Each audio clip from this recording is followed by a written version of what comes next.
Vamos a leer los versículos del 13 al 21. Yo voy a leer de la versión Dios habla hoy, pero cualquier versión que usted tenga, pues la sigue en la medida de lo posible. Así es que les invito a estar en pie para leer las Sagradas Escrituras en esta mañana. Y leemos en el nombre del Padre, del Hijo y del Espíritu Santo. Amén. Uno de entre la gente le dijo a Jesús: Maestro, dile a mi hermano que me dé mi parte de la herencia. Y Jesús le contestó: Amigo, ¿quién me ha puesto sobre ustedes como juez o partidor? También dijo: Cuídense ustedes de toda avaricia, porque la vida no depende del poseer muchas cosas. Entonces les contó esta parábola. Había un hombre rico cuyas tierras dieron una gran cosecha. El rico se puso a pensar: ¿qué haré? No tengo dónde guardar mi cosecha. Y se dijo: ya sé lo que voy a hacer. Derribaré mis graneros y levantaré otros más grandes para guardar en ellos toda mi cosecha y todo lo que tengo.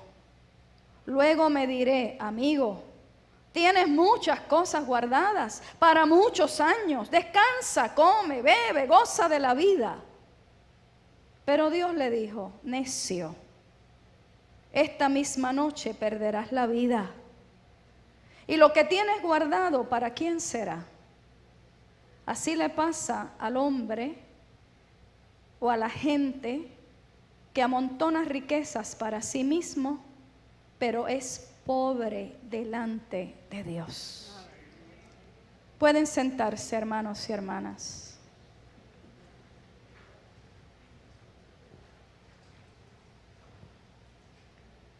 Todos estos días hemos estado escuchando, hemos estado viendo, hemos estado leyendo más de lo que quisiéramos. Es demasiada información en poco tiempo. Todo eso lo hemos vivido en este archipiélago. Y hay una palabra que resalta: corrupción. Corrupción en las esferas más altas del gobierno y un asunto muy serio sobre el carácter moral y ético del gobernante. Habrá cristianos y cristianas que piensan que la iglesia no debe meterse a opinar al respecto, que existimos para orar, para cantar, para separarnos allá en el culto, y eso es suficiente. Y habrá otros que vivimos desde la convicción que la iglesia, cual los profetas bíblicos, tiene una función profética que llevar a cabo y comunicar que Dios no es neutral, que no se alinea con las balanzas alteradas que denunció el profeta Amós, que no está de alguna manera en contubernio con los tribunales de justicia corrompidos contra los que profetizó el profeta Jeremías y Oseas, que tampoco se alinea con el soborno, como dijeron otros profetas del Antiguo Testamento, y mucho más, con las hipocresías y el doble discurso del pueblo, del cual hace referencia el profeta Isaías, cuando dijo que el pueblo de Dios ayunaba para luego oprimir y humillar a la clase trabajadora. Amén. De no tener ninguna compasión ni sensibilidad con la persona hambrienta, con los huérfanos y con los errantes. No soy de las personas creyentes que piensan que Dios ha abandonado a Puerto Rico. No puedo pensar así. Soy de las mujeres cristianas que piensan que los que nos han dirigido han abandonado a Dios, si es que en algún momento lo tuvieron en su corazón. Han dejado de lado los valores morales. No voy a decir los valores cristianos, porque tampoco sé si esos han regido su vida en algún momento, pero sí el mínimo de decoro cuando se gobierna a un pueblo. Si Salomón pidió sabiduría y discernimiento para poder gobernar a un pueblo grande en número y complejo en sus necesidades, y también le pidió al Dios del cielo y de la tierra discernimiento. ¿Se acuerdan? Que predicamos de eso hace 2 domingos atrás, para poder escoger entre lo bueno y lo malo. Tal pareciera entonces que hoy los líderes de nuestro archipiélago, estos principios de la sabiduría, del discernimiento, de la humildad, no son importantes y no son fundamentales para ejercer el cargo, sino todo lo contrario a lo que pidió Salomón a Dios. Si aquel gobernante pidió sabiduría, lo que se exhibe hoy hasta cierto punto es necedad y torpeza de espíritu. Y si Salomón pidió discernimiento, hoy lo que se pasea por las altas esferas del poder es la confusión, es el caos, es el equívoco, es lo desacertado, es la mentira y es la falta de integridad.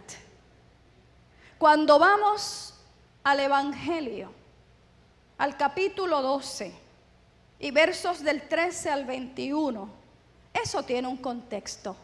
Y cuando usted hace la asignación, usted se ubica con honestidad frente al texto bíblico y no obliga al texto para decir lo que el texto no dice.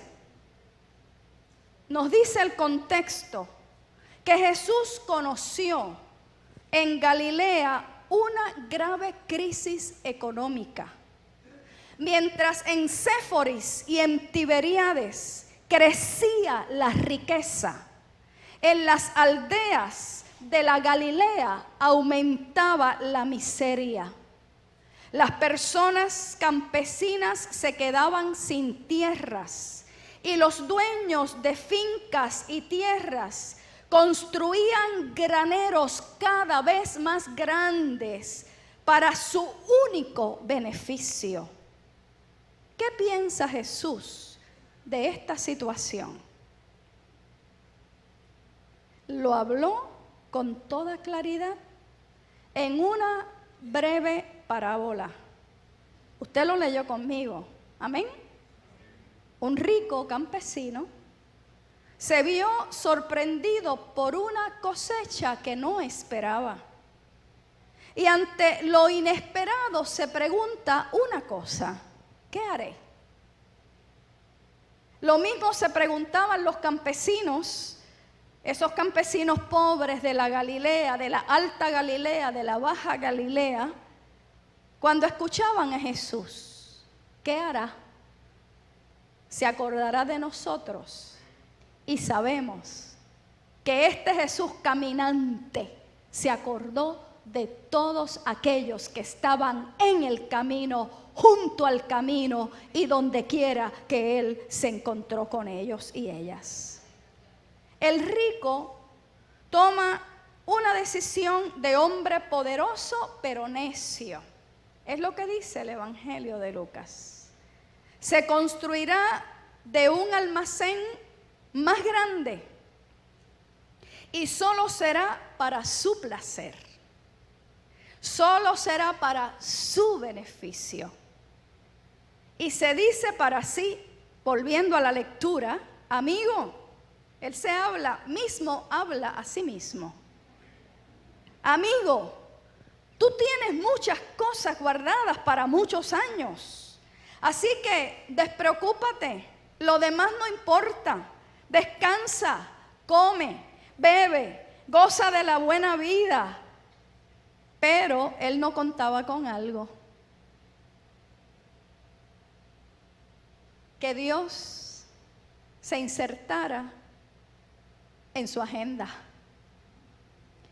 Y Dios le dijo, necio, esta misma noche, ahorita, tú vas a perder la vida. Y lo que has acumulado, por lo que te has afanado, por lo que quizá hasta has defraudado, ¿para quién va a ser? Porque tú no lo vas a poder disfrutar. Y es que los poderosos solo piensan en su bienestar. Quienes tienen poder, quieren más poder. Los que tienen riquezas, quieren más riquezas. No están conformes, porque muy bien lo dice el adagio popular, quien más tiene, más quiere. La cuestión aquí, o el peligro aquí, no es ser solo dueño de posesiones, sino que las posesiones sean dueñas de nosotras y nosotros. La riqueza es un duro y deshumanizante patrón, dice José Antonio Pagola en su exégesis de Lucas. La persona que desea riquezas es tentada a dejar que la adquisición desmedida de las cosas se convierta en su mayor prioridad. La persona, hermano y hermana, que tiene riquezas, es tentada a pasar su vida cuidando, amasando esas riquezas. Y ha de buscar también la manera de que crezca a toda costa, no importa qué. La tentación que ronda es a creer que podemos encontrar seguridad en esas posesiones, en esa riqueza, en el dinero. Y Jesús le está diciendo a estos oyentes y a estas personas que la fe en las posesiones y en las riquezas disminuye la fe en el Dios del cielo y de la tierra. Sin embargo, el problema quizá no es el dinero per se, porque todos y todas necesitamos dinero.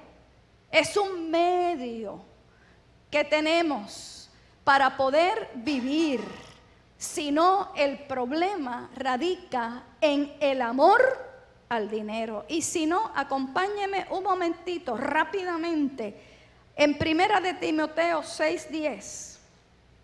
Primera de Timoteo 6:10. ¿Lo tienen? Porque el amor al dinero es raíz de toda clase de males. Y hay quienes por avaricia o codicia se han desviado de la fe y han causado terribles sufrimientos o dolores. Y ahí obviamente Pablo le está hablando a Timoteo, un joven pastor, porque hay otros que se han descarrilado, hay otras personas que de alguna manera, en vez de cuidar y apacentar la grey de Dios, se han apacentado a sí mismos y de alguna forma han defraudado al pueblo, agenciándose riqueza y dinero que no le corresponde.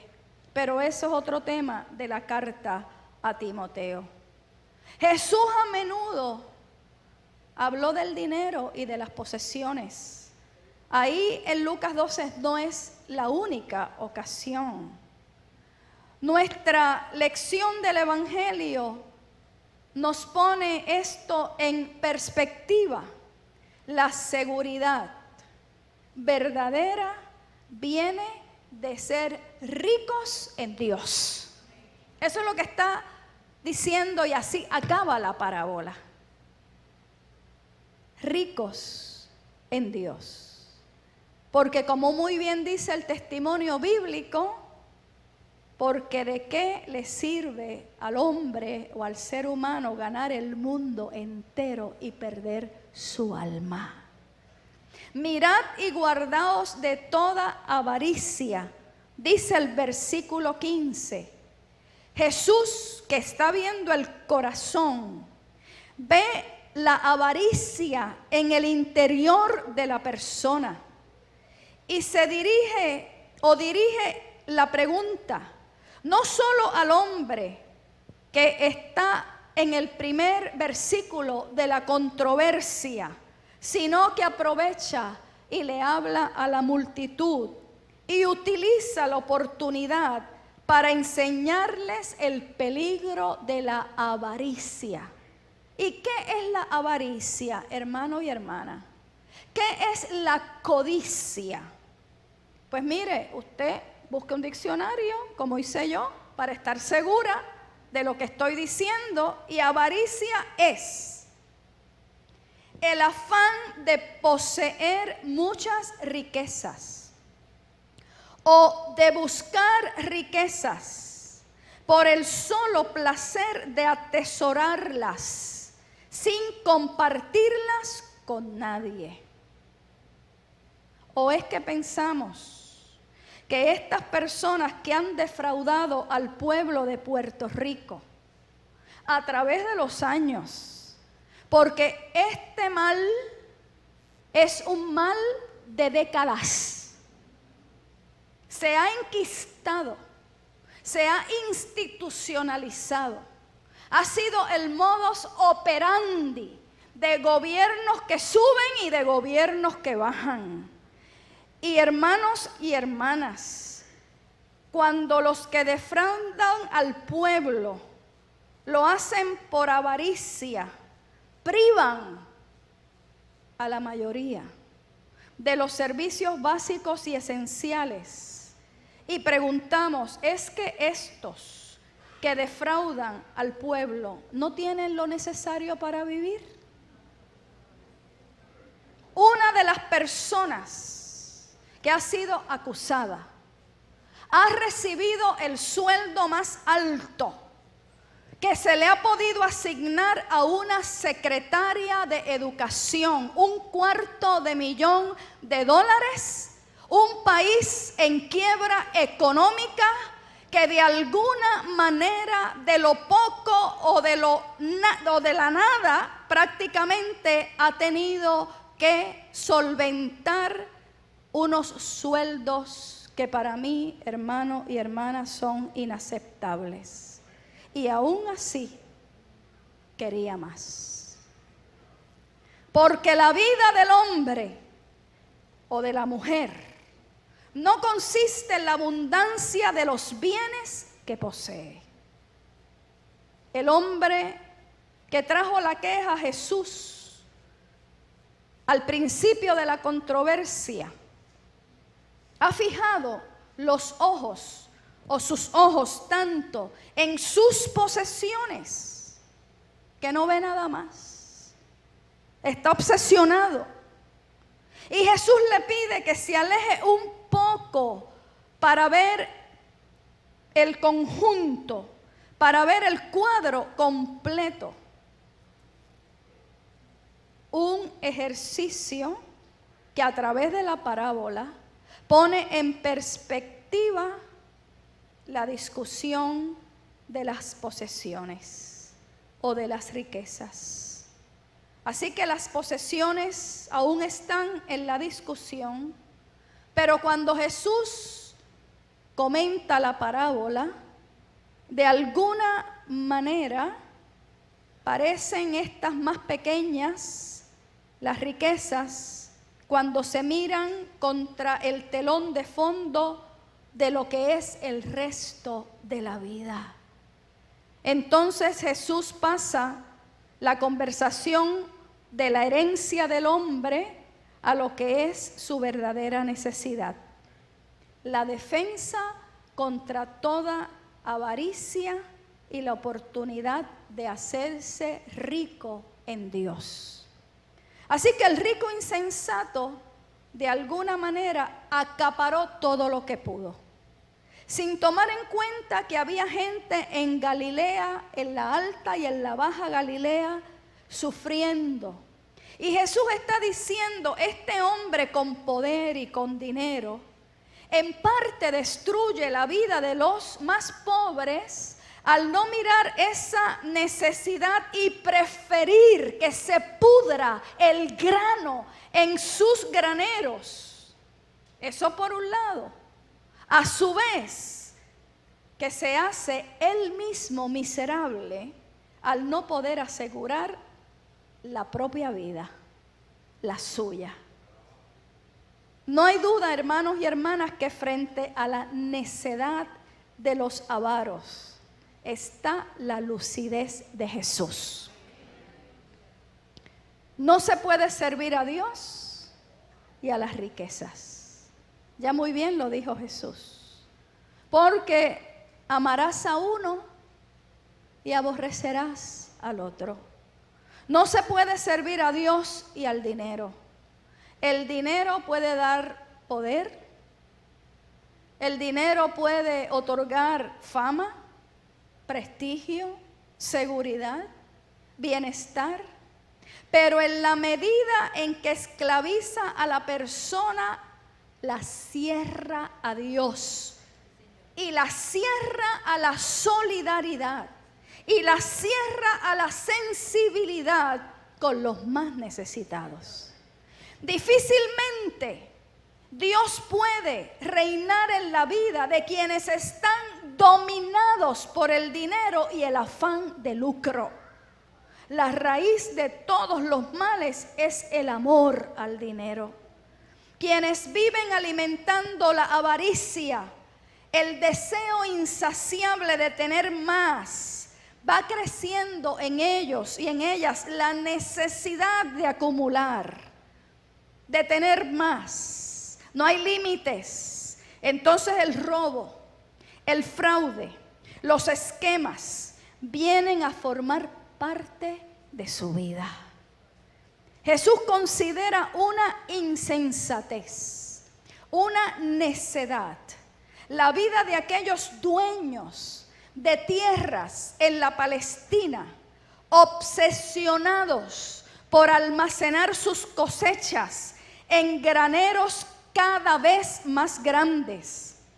Es un pecado consagrar las energías y los esfuerzos en buscar cómo acumular riqueza, defraudando a un pueblo y despojando a los más vulnerables, frase preferida del gobierno en turno.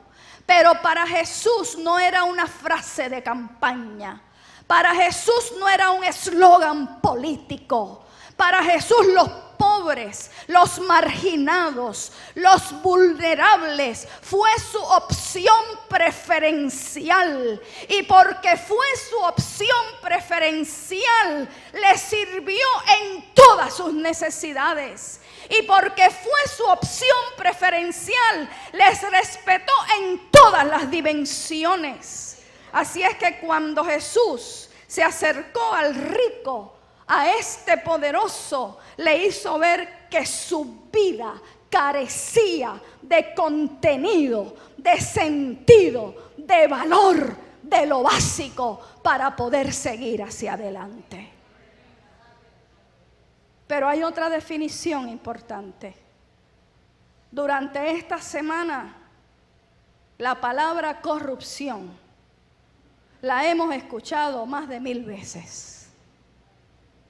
¿Qué es corrupción? Corrupción es la acción y el efecto de corromper. Es decir, es el proceso de quebrar deliberadamente el orden del sistema, tanto ético como funcionalmente, tanto ético como moralmente, tanto ético como económicamente, para beneficio y lucro personal. Además de que la persona corrupta comete una acción ilegal, también presiona u obliga a otros a cometer tales actos. Hace muchos años atrás, para quizá los años 97, 98, el Seminario Evangélico de Puerto Rico organizó una conferencia cuyo tema era la iglesia ante la corrupción. Porque como les dije, esto no es nuevo. Y allí estaba la Contralora de Puerto Rico en aquel momento, la señora Iliana Colón Carlos. Ella era la conferencista principal. Y luego había un panel que reaccionaba a su ponencia. Y aquella señora, aquella dama, aquella mujer puertorriqueña comprometida con el país, dijo algo que a mí se me grabó en todo mi ser. Ella dijo lo siguiente: cuando hay corrupción en el gobierno, de cada dólar, 36 centavos no llegan a la población.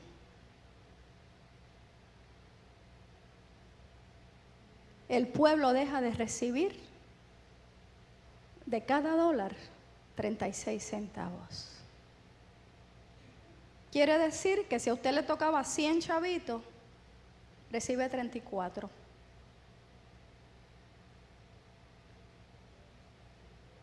No hay duda que estos días han sido días duros, difíciles, tristes, vergonzosos y quizá muchas otras cosas que hemos sentido.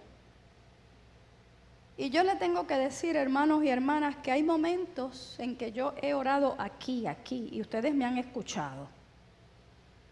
Y mi oración ha sido: Señor, haznos justicia.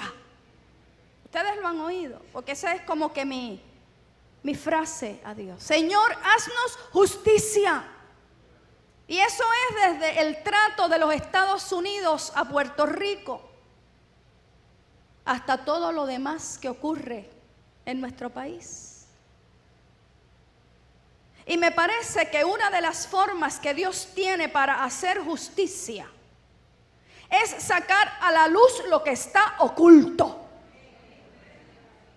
Y que el pueblo conozca lo que se hace en lo privado. Porque lo que se hace en lo privado es lo que se debe hacer en público. Y lo que se hace en público es lo que se debe hacer en lo privado. Tiene que haber una congruencia. Y eso se llama integridad. Que donde nadie te ve, tú puedas agradar al Dios del cielo y de la tierra. Y cuando todos te ven, de igual manera glorifiquen a Dios por una vida fructífera en las manos del Señor.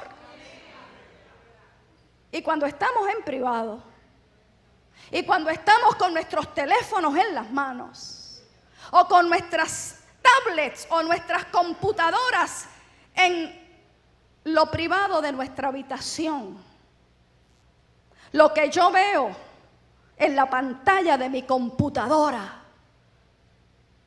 es lo que es apto para que cualquier miembro de mi familia lo pueda también ver. Y lo que yo escribo a través de los WhatsApp o de los chats o de lo que sea, es para que yo lo pueda leer. Pero también para que mi sobrina de 20 años, para que mi familiar de 10 años lo pueda leer.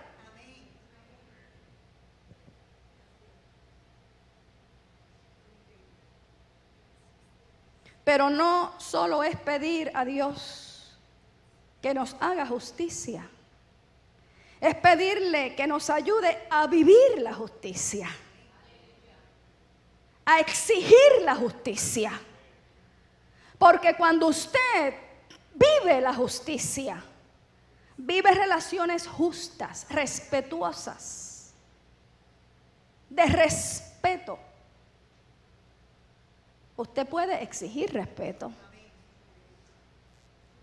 Pero cuando usted no respeta, usted no puede exigir respeto. Los valores del Evangelio de Jesús tienen que ser los valores de la iglesia. La iglesia tiene la propuesta, pero no es asunto de venir a la iglesia. Es asunto de venir a la iglesia y vivir el Evangelio. Porque usted puede venir a la iglesia, pero el venir a la iglesia no lo faculta a usted a vivir el Evangelio. Lo que lo faculta a usted para vivir el Evangelio es una vida entregada, convertida a los pies de Cristo Jesús.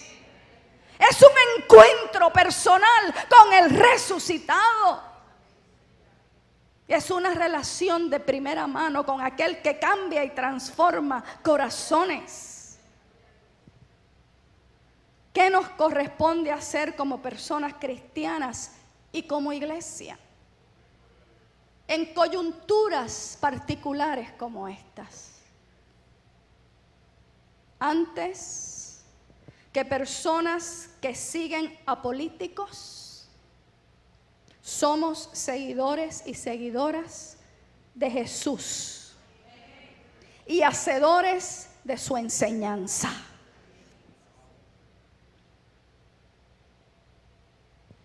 Es por eso que el Evangelio, aunque es buena noticia para muchos, es mala noticia para muchas personas, porque la ética de Jesús es clara y es contundente.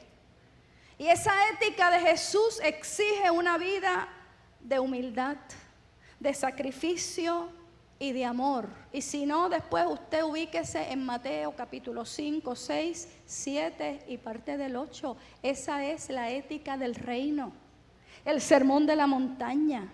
En Lucas, el sermón del llano.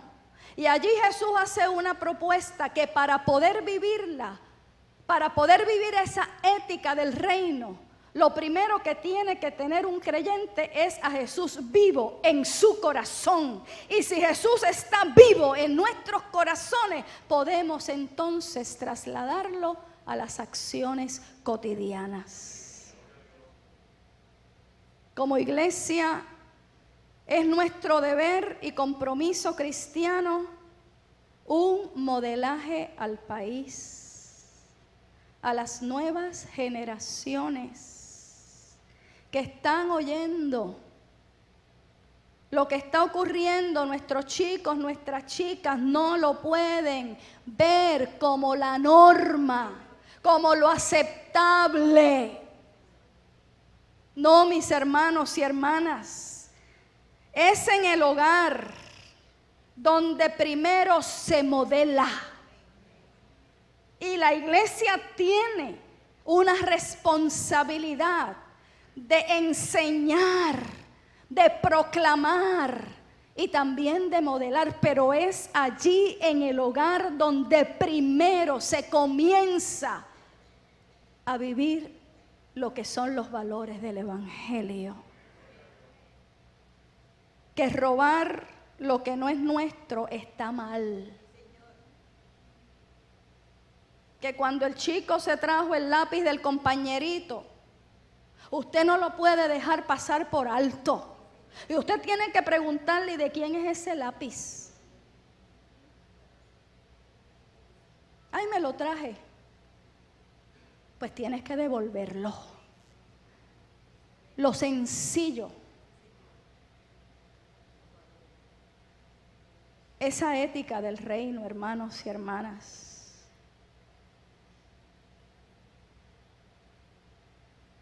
Que la vemos reflejada en nuestro Señor Jesucristo.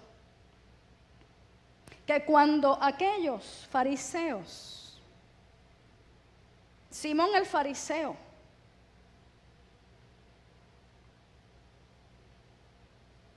tuvo una mujer frente a él, a la que osó de llamarle prostituta.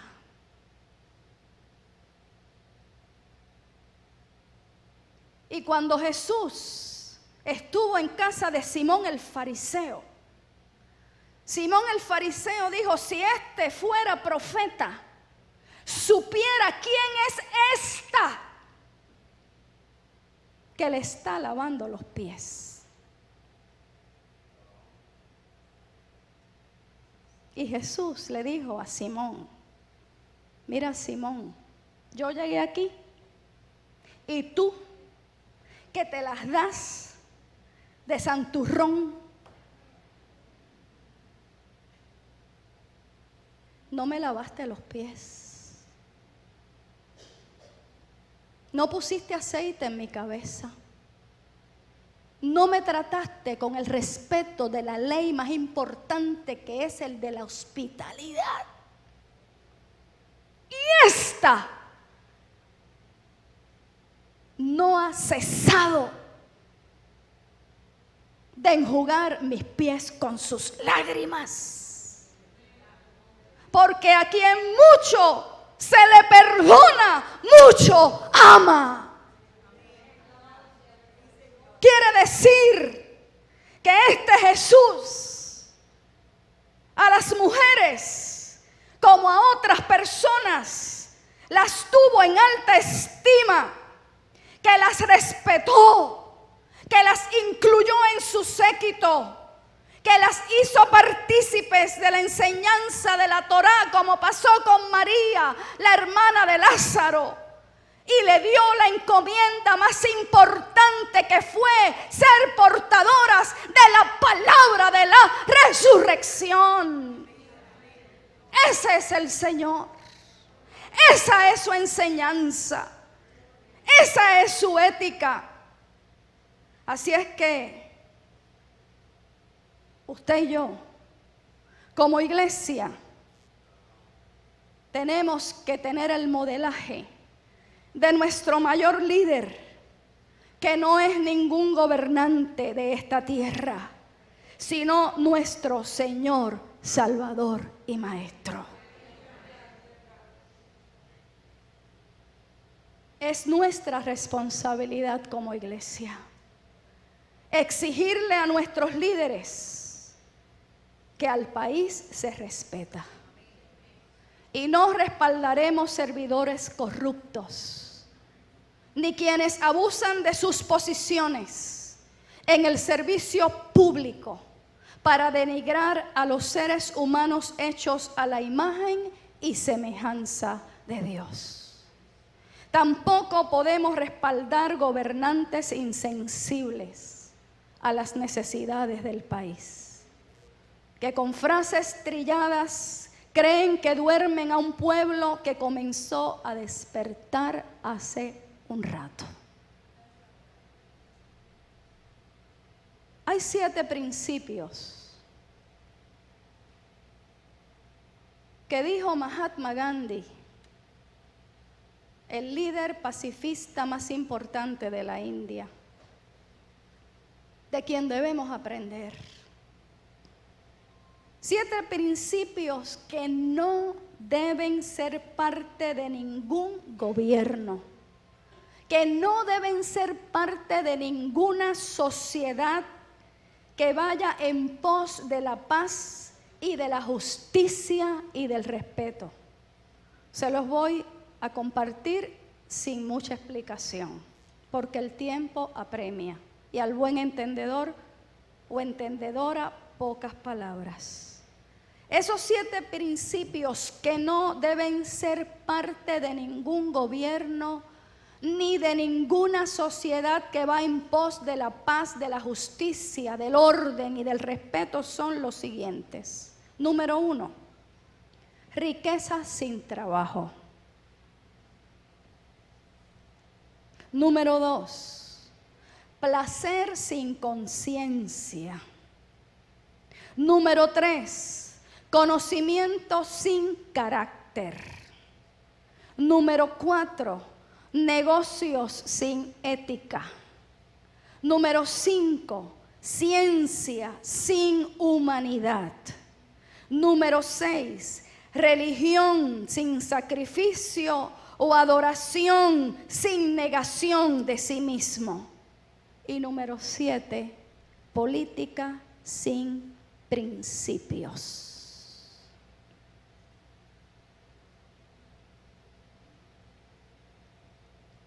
Riqueza sin trabajo, placer sin conciencia, conocimiento sin carácter, negocios sin ética, ciencia sin humanidad, religión sin sacrificio, adoración sin negación de sí mismo y política sin principios. Evalúe si la mayoría están contenidos en los gobiernos de este mundo y por ende de Puerto Rico. Hermanos y hermanas, no podemos ante la crisis que vive Puerto Rico, que ha ido increciendo, la cual ha contado con políticos de partidos alternados en el poder.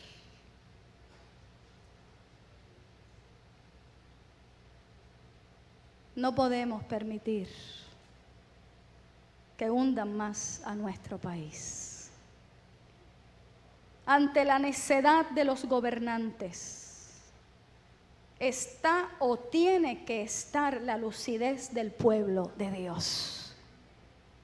No podemos como iglesia seguir guardando silencio y condonar con la pasividad los atropellos y las conductas fallidas y erradas que siguen acarreando vergüenza y dolor a un pueblo que en su mayoría es un pueblo bueno y decente.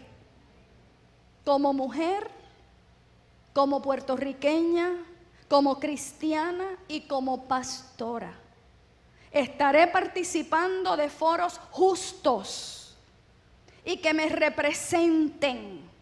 Y esta no es una decisión de este fin de semana. Esta es una decisión de hace 2 años atrás. Y estaré uniendo mi voz y mi empeño en que Puerto Rico convoque a sus mejores mentes. A que Puerto Rico convoque a corazones sensibles. Que le pidamos a Dios que espíritus desprendidos de avaricia y de codicia y de corrupción puedan liderar al país y hacer de esta tierra una patria donde el amor al servicio público y el exigir respeto no sea un asunto de migajas ni de un ratito, sino sea la norma de vida y convivencia cada día en nuestro país. Y si la iglesia hace su trabajo. ¿Y cuál es el trabajo de la iglesia, hermano y hermana? Si la iglesia hace su trabajo, si la iglesia ora y trabaja, como decían los místicos, ora et labora. Hay que orar y hay que rogar y hay que pedir. Y hay que tirarse de rodillas. Y todo eso hay que hacerlo constantemente. Pero también hay que trabajar. Si la iglesia hace su trabajo, ora, vive la compasión. Una iglesia compasiva. Vive y practica la justicia. Ser justos los unos con los otros. Y exige la justicia. Actúa y está vigilante para que los valores básicos de la sociedad se cumplan. Fíjense que no estoy diciendo del evangelio, pero esa es nuestra tarea, que los valores del evangelio puedan estar en el corazón de cada persona. ¿Y cómo es eso? Pues dentro de las posibilidades está el que usted se deje usar por el Espíritu de Dios, dando testimonio de vida, para que cuando usted use la palabra para comunicar el amor de Cristo ya en su vida y en sus acciones, ese amor vaya corriendo.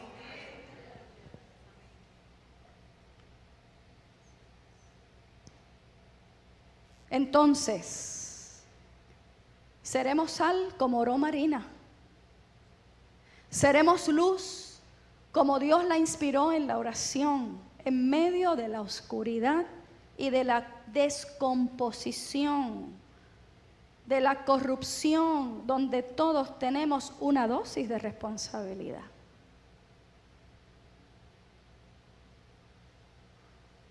Porque muchas veces hemos visto los desmanes. Hemos visto de cerca los desastres. Y el 4 de noviembre vamos como corderos al matadero y hacemos una sola cruz sobre los mismos que han defraudado al país. ¿Qué clase de cristianos y cristianas somos cuando condonamos con nuestro voto a los mismos que han robado vez tras vez y vez tras vez y vez tras vez? Señor, haznos justicia. Señor, levanta gente que tengan el temor tuyo en sus corazones. Levanta gente con valores éticos y morales, que en este país los hay. Suscita líderes que respeten al país. Y usted puede orar como el Espíritu le dé, pero usted no puede dejar de orar. Usted tiene que tener esa oración constante, pero a la hora de poner en acción esa oración, pidamos la lucidez del Espíritu de Dios. Y pidamos la valentía que da el Espíritu de Dios para hacer lo que tenemos que hacer. Seguiremos hablando en la medida que sea necesario. Mi compromiso, hermanos y hermanas, es con el Evangelio. No es con ningún gobernante, no es con ningún partido político, no es con ninguna otra persona. Primero es con el Señor. Y el compromiso suyo también. Así es que el Señor nos ayude. Mantengamos la calma, mantengamos nuestra mirada puesta en el Señor y creamos firmemente que el Señor hace justicia. Y que el Señor permite muchas cosas que de pronto nos descolocan para poder de alguna manera cumplir sus propósitos. El Señor es el Dios de la historia y Él está con nosotros y nosotras y estará en los días venideros. Les pido que estén en pie y que me acompañen en una oración.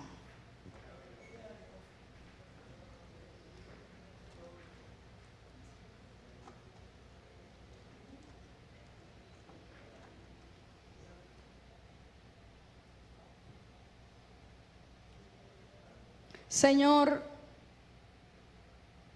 Marieli nos recordó tu palabra en 2 de Crónicas. cuando nos dice: he escuchado tu oración y he escogido este sitio como templo para los sacrificios. Así que si mando sequías, lluvias, si ordeno que animales destruyan campos, si envío alguna calamidad, hay una esperanza. Y si mi pueblo, el pueblo que lleva mi nombre, se humilla, ora, me busca y deja su mala conducta, yo lo escucharé desde el cielo. Gracias, Señor. Perdonaré sus pecados. Devolveré la prosperidad a su país. Así que, Señor, tu palabra a través del cronista nos está diciendo que empecemos por nosotros. Amén.